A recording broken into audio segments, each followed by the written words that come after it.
ছেলে আমার খুব সিরিয়াস, কথায় কথায় হাসে না। জানেন দাদা, আমার ছেলের বাংলাটা ঠিক আসে না। ইংলিশেও রাইমস বলে, ডিবেট করে, পড়াও চলে। আমার ছেলে খুব পজিটিভ, অলিক স্বপ্নে ভাসে না। জানেন দাদা, আমার ছেলের বাংলাটা ঠিক আসে না।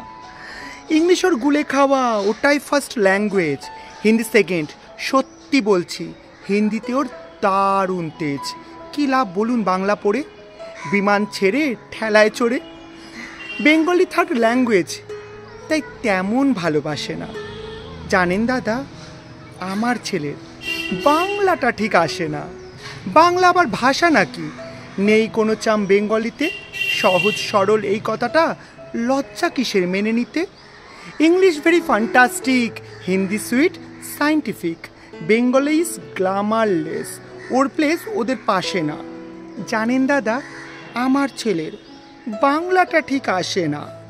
বাংলা যেন কেমন কেমন, খুবই দুর্বল, প্যান প্যানে, শুনলে বেশি গা জ্বলে যায়, একঘেয়ে আর ঘ্যান ঘ্যানে।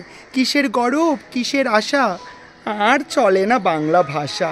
কবে যেন হয় বেঙ্গলি ডে? ফেব্রুয়ারি মাসে না? জানেন দাদা, আমার ছেলের বাংলাটা ঠিক আসে না।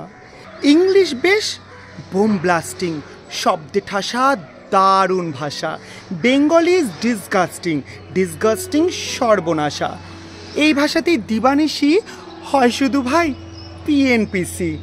ওই ভাষা তাই হলেও দিশি সবাই ভালোবাসে না।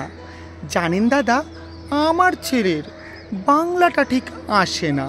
বাংলা ভাষায় নিয়ে নাকি অ্যাংলা প্যাংলা সবাই মুগ্ধ। বাংলা যাদের মাতৃভাষা, বাংলা যাদের মাতৃদুগ্ধ। মায়ের দুধের বড়ই অভাব, কৌটের দুধ খাওয়াই স্বভাব। ওই দুধে তেজ তাকত হয় না, বাংলাও তাই হাসে না। জানেন দাদা, আমার ছেলের বাংলাটা ঠিক আসে না। বিদেশে কি বাংলা চলে? কেউ বোঝে না বাংলা কথা। বাংলা নিয়ে বড়াই করার চেয়েও ভালো নীরবতা। আজ ইংলিশ বিশ্ব ভাষা, বাংলা ফিনিশ, নিঃস্ব আশা। বাংলা নিয়ে আজকাল কেউ সুখের স্বপ্নে ভাসে না। জানেন দাদা, আমার ছেলের বাংলাটা ঠিক আসে না। শেক্সপিয়ার, ওয়ার্ডওয়ার্থ, শেলি বা কিডস বা বাইরন, ভাষা ওদের কি বলিষ্ঠ, শক্ত সবল যেন আয়রন। কাজী নজরুল, রবীন্দ্রনাথ ওদের কাছে তুচ্ছ নেহাত। মাইকেল হেরে বাংলায় ফেরে, আবেগে উচ্ছ্বাসে না। জানেন দাদা, আমার ছেলের বাংলাটা ঠিক আসে না। নমস্কার, মাতৃভাষার শুভেচ্ছা সবাইকে। যদি আপনি বাঙালি হন, বাংলায় কথা বলুন। বাংলায় কথা বলতে পারলে বা পড়তে পারলে বা লিখতে পারলে সেটা কোনো লজ্জার নয়। অন্য ভাষাতে পারদর্শী হয়ে নিজেকে গর্ববোধ করার চেয়ে বাংলায় যদি কথা বলেন সেটাও কিন্তু লজ্জার নয়।